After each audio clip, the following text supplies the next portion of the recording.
Nigeria, over the years, became some source of transit and destination country for women and children subjected to trafficking in persons, including forced labor and forced prostitution. Trafficked Nigerian women and children are recruited from rural areas within the country's borders for involuntary domestic servitude and sexual exploitation, and boys for forced labor in street vending, domestic servitude, mining, and even begging.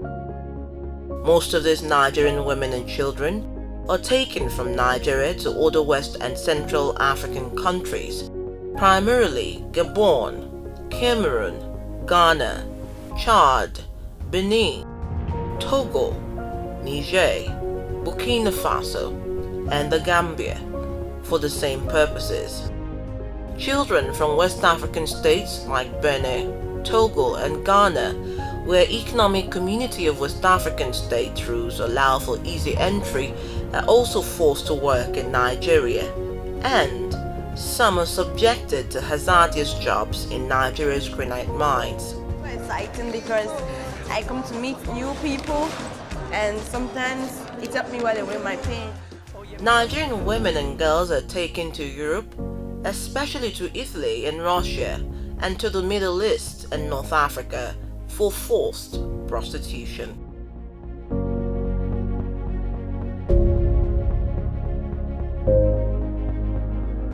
Irregular migration leads to trafficking. It leads to human trafficking, it leads to drug trafficking, it leads to arms trafficking, because these are immigrants that are vulnerable by virtue of their status. Due to this, the United States State Department's Office to Monitor and Combat Trafficking in Persons placed the Nigerian government in Tier 2 watch list in 2017. Nigerian gangs have sent thousands of women into the sex market within Italy, Spain, and the Netherlands. Italy has the largest population of Nigerians victimized to human trafficking. Studies and cases have found that as many as 10,000 Nigerian prostitutes in Italy subjected to human trafficking of the Nigerian women began to occur in the 1980s because of the demand for low-skilled labor in agriculture and service. It is estimated that roughly 15 million Nigerians live abroad to seek education, jobs, and better lives than the ones they have in Nigeria. A popular reason to migrate for Nigeria is to help bring their families out of extreme poverty by getting employment abroad and sending home money. I'm going to Europe to look for something, work and get some money, I become a good citizenship there so that I can be able to rescue my family, because in Nigeria the economy is not really helping us at all.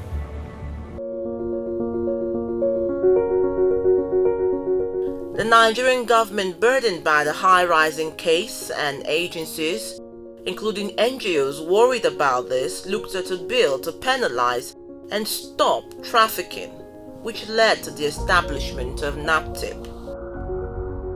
The National Agency for the Prohibition of Trafficking in Persons, NAPTIP, was created on 14th of July 2003 by the Trafficking in Persons Prohibition Enforcement and Administration Act 2003.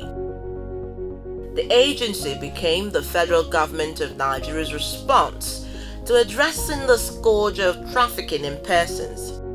It is a fulfillment of the country's international obligation under the Trafficking in Persons Protocol to prevent, suppress, and punish trafficking in persons, especially women and children, supplementing the United Nations Transnational Organized Crime Convention, UNTOC.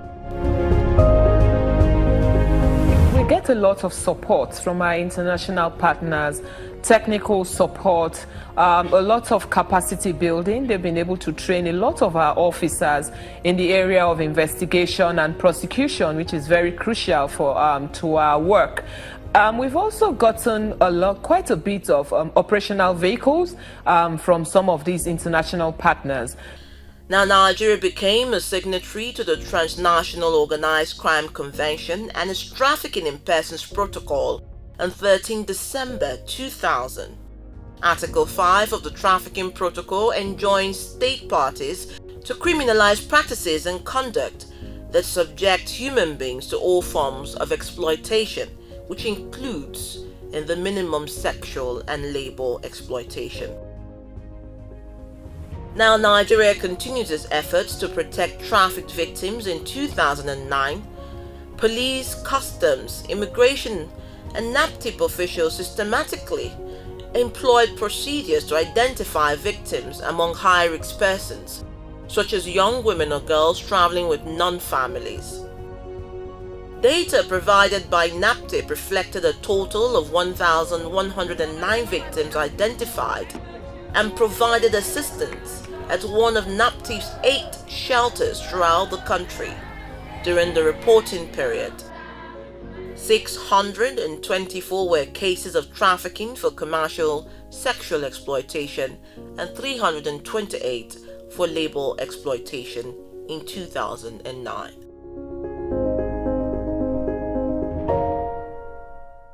Whilst you're inside this shelter, you're meant to be kept safe and secure from any kind of abuse.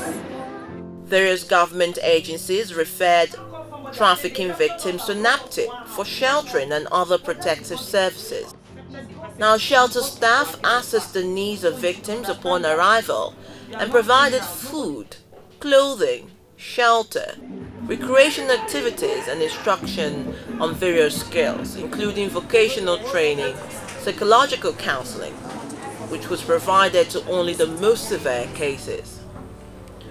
While at NAPTIP's shelter, the received vocational training assistance provided by government funding was given. NAPTIP estimated the government's 2009 spending on the shelter facilities to be over $666,000. Take it close.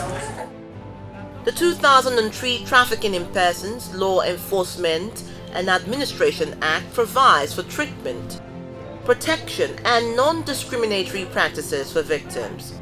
The law specified no trafficking victim could be detained for any offense committed as a result of being trafficked.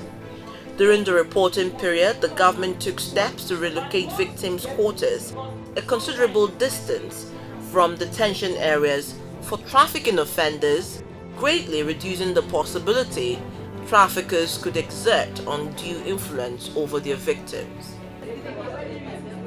Victims were allowed to stay in government shelters for 6 weeks. If a longer time period was needed, civil society partner agencies were contacted to take in the victim. Officials encouraged victims to assist with the investigation and prosecution of traffickers, and victims served as witnesses in all of NAPTIP's successful cases.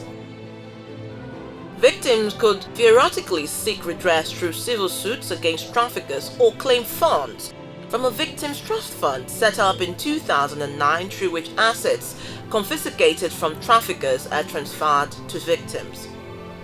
The trust fund committee is chaired by the Minister of Justice and meets 4 times per year. The government provided a limited legal alternative to the removal of foreign victims to countries where they face hardship or retribution, short-term residency that cannot be extended. The functions of the agency are constructively designated for NAPTIP, and some of those functions include: 1.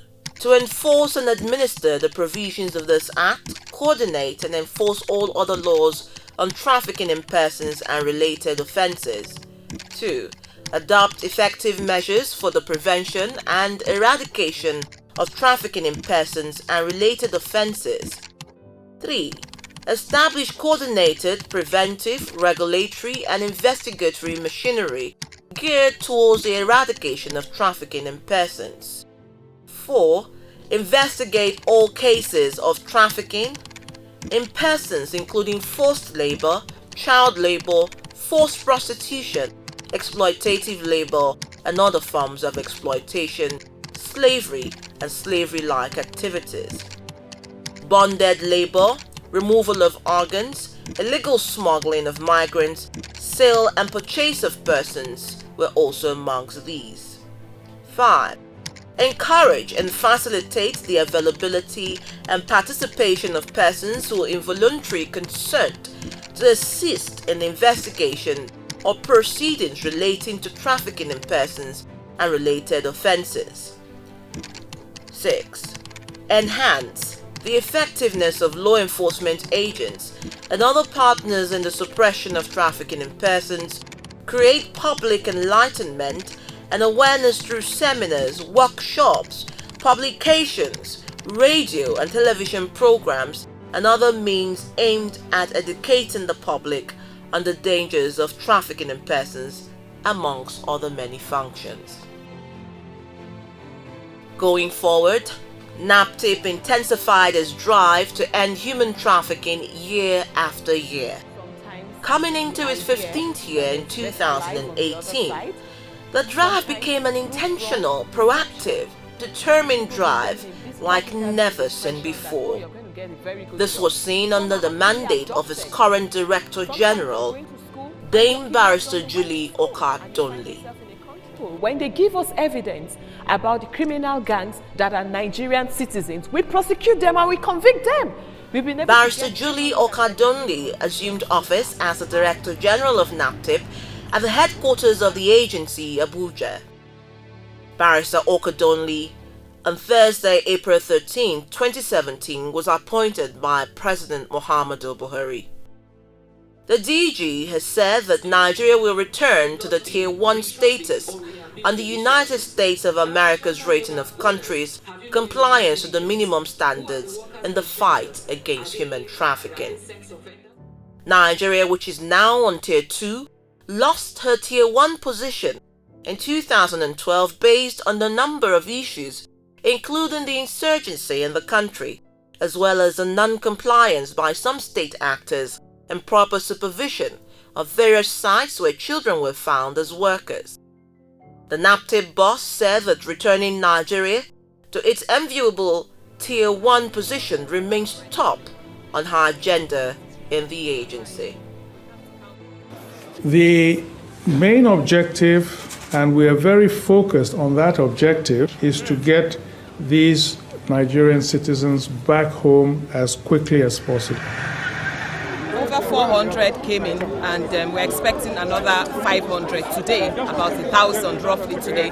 But it's a continuous exercise, and we're going to be bringing more and more and more. She immediately swung into action, determined to relieve Nigeria out of its worrying profiling, as she commenced preparation and rescued thousands of stranded Nigerian youths, mostly girls, who are currently in some of the neighboring West African countries, in line with his mandate to protect the nation. I am very happy we have this forum, so I wanted to have the opportunity to talk to every one of us. So that she commenced series of interface with key stakeholders and other partners in this regard, and proceeded to the affected countries for the identification and profiling of the victims, which led to series of evacuation. The Libyan government has made it clear that they share the same values, and what we went there and we saw, they gave us full cooperation, to be very, very fair to them. The president of Libya received us, the Minister of Foreign Affairs, the Minister of Justice, they gave us full access to the camps. It's true, there are Libyans, and they themselves admit that there are Libyans, just like there are Nigerians even in Libya, engaged in criminality, who are trafficking in Nigeria. There's a rehabilitation program already going on for them. So as soon as these returnees arrive, we have to counsel them. After counseling, we rehabilitate them through skill acquisition, jobs, and small loans for businesses. So they are all going to be settled. She has spoken at several high-level summits, enlightening and sensitizing the public. One of such was a summit of the Bayelsa State Traditional Rulers' Wives Association, which took place at the Honey Hills Hotels and Resorts, Yenagoa, Bayelsa State. It would be recalled that NAPTIP has been a principal actor in the ongoing evacuation of stranded Nigerians from the North African country of Libya, in which hundreds of victims of human trafficking and irregular migration incarcerated in various detention camps in Tripoli were brought back home to Nigeria. I actually traveled to Libya just to to assist my family, but unfortunately it was that the way I expected it to be, it wasn't so, because due to my experience over there, Libya is not a place that I will advise any Nigeria person or someone around me, even my enemy, to even go there. As in, I wasted money. As in, if I use that money to start, I use that money and open my own shop in Nigeria. I know how many girls that will be learning work, man, and I know how much I would have my own account. I just went to Libya and waste my strength and waste everything, my life, everything.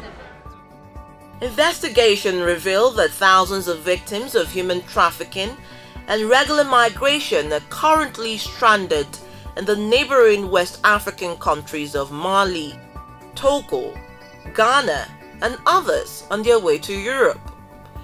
In view of this, she called upon the tour operators, travels agents, and airline operators to note their responsibilities as spelled out under Section 35 of the Trafficking in Persons Prohibition Enforcement and Administrative TPIA Act 2015, which regulates the activities of tour operators and travel agents with respect to curbing the crime of human trafficking.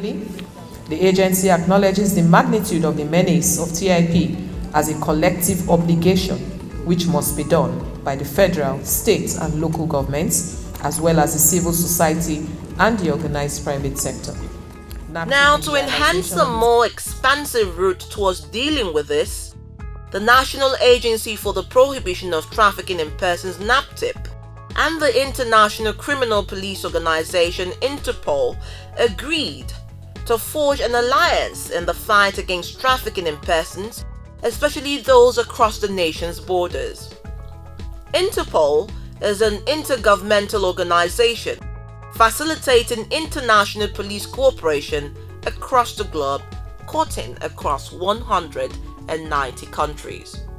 I came here to Benin for a function and thought I was not going to leave here without paying a courtesy call to you. And I want to thank you. The Director General of NAPTIP, Barrister Oka Julie Donley, in February 2018, led a team of NAPTIP officials to the Oba of Benin to enlist his support and that of the Benin Traditional Institution in the fight against human trafficking, bearing in mind the endemic nature of the kingdom in human trafficking. She complained to the royal father about the activities of native doctors, also known as Juju priests, in Benin, who administered oaths on victims of human trafficking, and stressed that the activities have made it somewhat difficult in winning the war against human trafficking for NAPTIP. We will do our best. I've taken note of what you have said about these the native doctors you were talking about. We heard all this as well when I was in Italy, how they make them swear and all that. We are all aware, we are familiar with that story. But be rest assured that we will do our best to discourage these people from this unacceptable behavior. She therefore urged and pleaded with the Oba to join NAPTIP in his renewed efforts at stopping the Juju priests in Benin from further administering oaths on victims of human trafficking that are brought to them by criminal elements. Now, in his response, His Majesty will frown at the activities of the native doctors and the Juju priests in the trafficking chain, assured the palace and its members that they will call them to order.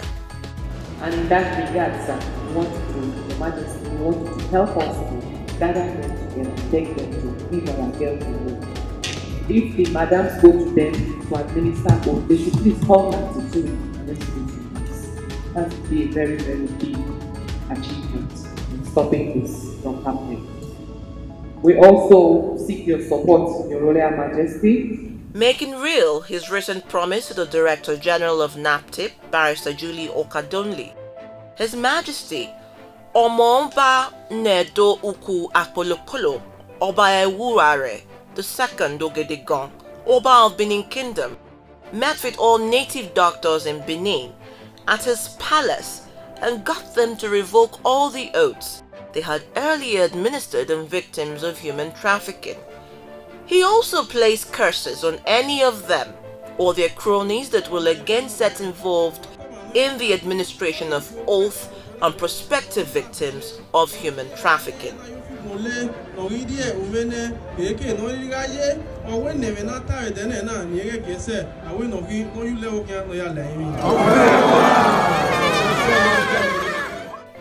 Barrister Julie Okadonli, Director General, National Agency for the Prohibition of Trafficking in Persons NAPTIP, said no fewer than 13,000 trafficked persons have been rescued by the agency.